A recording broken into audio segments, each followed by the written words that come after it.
आने वाला future electric vehicles का है और इस स्टेटमेंट पे दुनिया के बड़े से बड़े ऑटोमेकर्स अग्री करते हैं और वो फुली इलेक्ट्रिक सिस्टम पे शिफ्ट होना चाहते हैं। The auto industry is undergoing a major shift towards electric vehicles. 2/3 of all vehicles in these United States will be electric by 2032. This is the way Dodge does EVs. Several major car companies, among them General Motors, have said they will stop making gas-powered engines.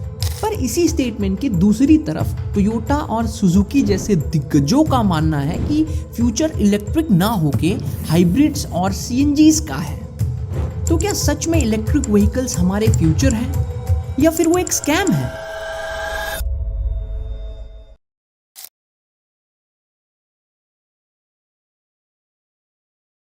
EVs यानी electric vehicle जो simple battery and motor system पे काम करती है। Battery में stored energy सीधा Motors के पास जाती है और बिना किसी कार्बन एमिशन के स्ट्रेट सी इंस्टेंट पावर डिलीवर करती है। और इसे देख के लगता भी है कि ईवीज हमारे फ्यूचर व्हीकल्स हैं। पर क्या सच में ईवीज हमारे फ्यूचर व्हीकल्स बन सकते हैं? क्या वो 0% एमिशन करते हैं? क्या ईवीज 100% ग्रीन है? देखिए, अगर आप ईवीज की मैन्युफैक्चरिंग प्रोसेस को समझिए तो किसी भी ईवी का जो सबसे इंपॉर्टेंट कंपोनेंट है वो उसकी बैटरी होती है और बैटरी को मैन्युफैक्चर करने के लिए हमें लिथियम मेटल की जरूरत होती है। अब मैसाचुसेट्स इंस्टीट्यूट ऑफ टेक्नोलॉजी यानी MIT के एक्सपर्ट्स की माने तो लिथियम को हमें माइन करके निकालना पड़ता है और माइन करने में हमें जो एनर्जी चाहिए वो हम फॉसिल फ्यूल्स को बर्न करके निकालते हैं। यानी लिथियम को एक्सट्रैक्ट करने में बहुत ज्यादा CO2 एमिट होता है। हर 1 टन लिथियम को निकालने के लिए हमें 15 टन कार्बन डाइऑक्साइड एमिट करना पड़ता है। इसको एक यूनिट एग्जांपल समझते हैं और अच्छा समझ में आएगा।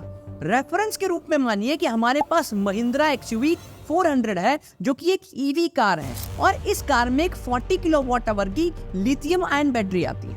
अब मान लीजिए कि इस कार को हम 8 से 9 साल ड्राइव कर रहे हैं या 1 लाख किलोमीटर ड्राइव कर रहे हैं। 8 से 9 साल इसलिए क्योंकि ये 8 से 9 साल इस वीडियो में आगे एक इंटरेस्टिंग मोड लेंगे। ओके, आगे बढ़ते हुए इस टाइप की 40 किलोवाट आवर बैटरी को मैन्युफैक्चर करने में लगभग 6000 किलोग्राम CO2 एमिट करना पड़ता है और इस बैटरी को पूरा चार्ज करने के लिए लगभग 42 किलोवाट आवर या 42 यूनिट बिजली कंज्यूम करनी पड़ती है। अब IIT BHU की माने तो 1 किलोवाट आवर या 1 यूनिट की बिजली बनाने में लगभग 0.82 किलोग्राम CO2 एमिट करना पड़ता है।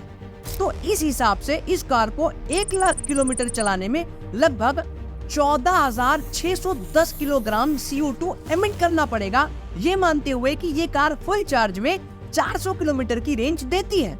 और यदि इस फिगर को हम एक हाइब्रिड कार, CNG कार और एक डीजल कार से कंपेयर करें तो मैन्युफैक्चरिंग से लेके 1 लाख किलोमीटर चलने में एक CNG कार लगभग 13,750 किलोग्राम का, एक हाइब्रिड कार लगभग 9,240 किलोग्राम का और एक डीजल कार लगभग 14,476 किलोग्राम का CO2 एमिट करती है।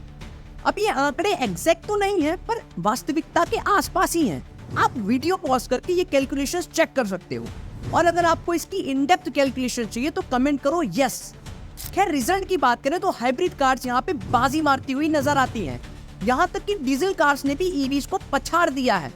और इंटरेस्टिंग बात जानते हो, भारत के अंदर 8 से 9 सालों के बाद ईवीज की बैटरी को रिप्लेस करना पड़ता है, यानी और ज्यादा एमिशंस। समझ रहे हो ना आप? और सिर्फ एमिशंस ही क्यों, अगर हम कॉस्ट वाइज देखें तो भी ईवीज कुछ खास सेंस बनाती नहीं है। एग्जाम्पल के लिए महिंद्रा XUV 300 के बेस मॉडल का प्राइस 9 लाख रुपए है जो कि एक डीजल कार है और उसी के सामने महिंद्रा XUV 400 जो कि सेम ही दिखती है पर एक ईवी होने की वजह से उसके बेस प्राइस का 16 लाख रुपए कीमत है। दोनों की अगले 5 सालों की ओनरशिप कॉस्ट को देखें जिसमें फ्यूल, मेंटेनेंस सब इंक्लूड करें तो भी यहाँ पे 300 लगभग 12.5 लाख रुपए और 400 लगभग 17 लाख रुपए का खर्चा लेके आ रही है, जिसमें क्लियरली 300 बाजी मार रही है। अगेन आप वीडियो को पॉज करके कैलकुलेशंस देख सकते हो। खैर, एमिशंस एंड कॉस्ट को हम हटा भी दे तो भी हम इनकी ड्यूरेबिलिटी की बात करें तो पेट्रोल एंड डीजल कार्स की जो वैलिडिटी है वो 15 या 20 साल तक चल सकती है आराम से।